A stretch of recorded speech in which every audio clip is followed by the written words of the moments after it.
This program is a big, fat target for fraud, and the legislature should get its act together and put some guardrails around it so that we can protect the taxpayers of the state, because after all, that's who's being harmed.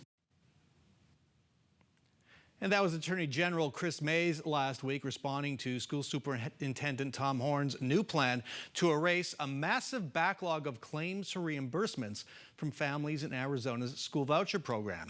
Horne's plan: pay off 85,000 claims of $2,000 or less, then check for fraud later. That is millions, possibly tens of millions in taxpayer dollars going out the door to private education. The concern about fraud, as Mays says, and as you'll see, they are real. Superintendent Tom Horne joins us now. Welcome back to Sunday Square Off. So this is a stunning development, and you yourself warned about 2 months ago that your office was overwhelmed by claims for reimbursements from ESA families. How did it get to this point where you have to suddenly just reimburse 85,000 people, 85,000 claims without checking them? Right. Well, I wouldn't exactly phrase it that I've lost control. A year ago, we were processing everything within 30 days. During the past year, 2 government agencies imposed things on us that greatly increased the burden. One of them was Chris Mays, who told us that we had to check even obvious educational expenses against the parents' own curriculum, which we think is irrational, and I'm cooperating in a lawsuit to try to put a stop to it. And the other is that the legislature, at the last minute, without checking with us as to the implications, agreed that parents of students in private schools could do it by reimbursement rather than what had been required previously, which was to go through Class Wallet, the vendor that processes these things for us. So, the enormity of what was created is 2 million requests a year, which would mean our people would have to process 500 a day, and working hard, they can only process 200 a day. So none of this is your fault. Exactly. You share none of the blame for any of this. It's all been thrust on you. On the contrary, in the first year, we handled it just fine before these other agencies, including Chris Mays herself, imposed new things on us that overwhelmed the system.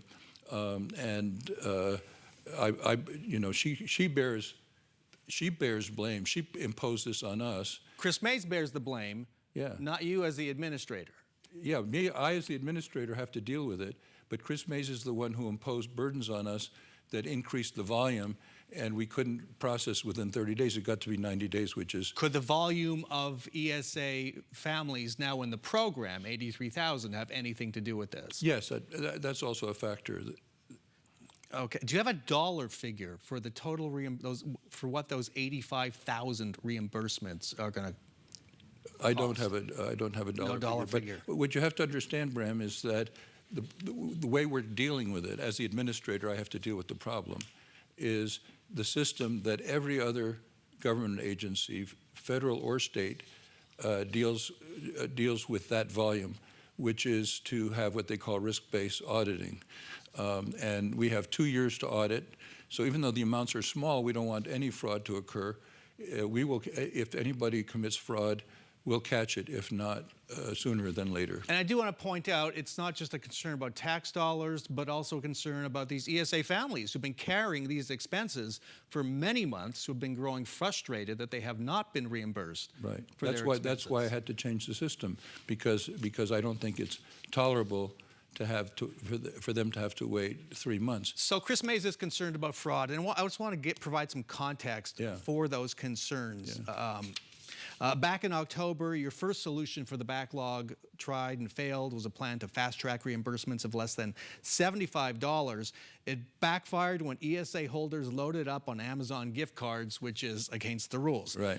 December's been pretty ugly. But we caught that. You caught that, but it happens, right? Yeah, but we still caught it. So. December's been pretty ugly. 2 weeks ago, 2 out-of-state residents charged with receiving more than $110,000 for 50 children, 43 of whom did not exist. Right. Another ghost children scheme. By the way, we caught that too. Caught that, but But it would have been 400,000 if we hadn't caught it, and now it's up to Chris Mays to get back that 110,000. in another ghost children scheme, a trial ordered last week for former Department of Education employees accused of defrauding the program of more than $615,000. Yeah, let me point out, those are people hired by my predecessor, fired by I know. me. Okay. Also last week, State Board of Education rejected these purchases, $2,000 for recreational motorized dune buggies, $16,000 for a cello, $40,000 for a solar-powered air conditioning unit, and a ham radio. I'm the one who rejected those. The state board supported me on it. Correct. Okay.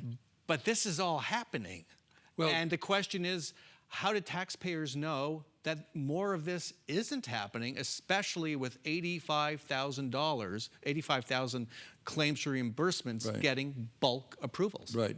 Well, the point is for us to catch it, and we have been catching it. When I took off, But you can't even keep up now to the 85,000. They're just going out the door. because of what was imposed on us. It wasn't me losing control, it was what was imposed on us, and I'm dealing with it the way other government agencies deal with it, which is I've got 2 years to audit these small amounts. There'll be no fraud of big amounts. Two years to audit. Okay, let's talk about solutions. Yeah. A couple things occurred to me, and I'm sure many more occurred to you. Yeah. Should enrollment in this program be frozen until you can get your arms around these claims? No, and if parents feel a need, that the local public school is not filling their child's need, and they need another school that will fulfill the need, I don't think that should prevent So it. even though you cannot keep up with claims, as you've documented, you think more ESA families should still be allowed in who will keep filing more claims that your office can't keep up with? We will solve the problem by using the system that every other government agency uses. I insisted on checking everything because I wanted to be sure to eliminate any fraud. And for a year it worked before these other agencies imposed these things on us. So here's the other potential solution I see. Prominent ESA supporters believe there shouldn't be any checks on reimbursements. Yeah. Is that where this program is heading? No. You seem to be suggesting this risk audit you talk about is the way to go. Yeah, but pay them and then come back in 2 years. Yeah, but the people who say no checks have been attacking me because I've put up guardrails, and these people don't want any guardrails at all. And I've insisted that every request be a valid educational purpose and a reasonable price according to the market. And a number of them have appealed, and we've won every single appeal. So what is the solution then? If it's not a cap, if it's continuing to do some checks at some point, what's the solution? The solution is what every other government agency that has our volume does, which is you have risk-based auditing. There'll be no large ones because we're still checking the large ones before we pay, and then auditing to be sure that there are no small frauds either. Auditing the smaller ones within 2 years. Yes. How large is large that are going to be checked? $2,000. More than $2,000. Yeah, if it's $2,000 or less, we'll audit. If it's more than $2,000, So this plan- we look at it before we pay. What you're doing now will remain in place. The plan I just described to you. Yeah. Yes. But what yeah. just pay the claims and then catch up to the Every other government agency that has our volume does that. And Graham, you know, there have been frauds on public schools. If you go on the Auditor General's website. Oh, there certainly have, but Yeah. there have been frauds on ESAs now too, haven't there? Well, yeah, but I have controlled it much better than my predecessors because I brought in an auditor and I brought in an investigator. Who audits the auditor? Does anybody audit your auditor? Who does Is it external audit? I don't know. That sounds like a pretty roundabout thing. Okay. Yeah. Maybe for another time. Yeah. Tom Horne, thanks so much for joining us. Thank you, Happy Brad. holidays to you, You sir. too.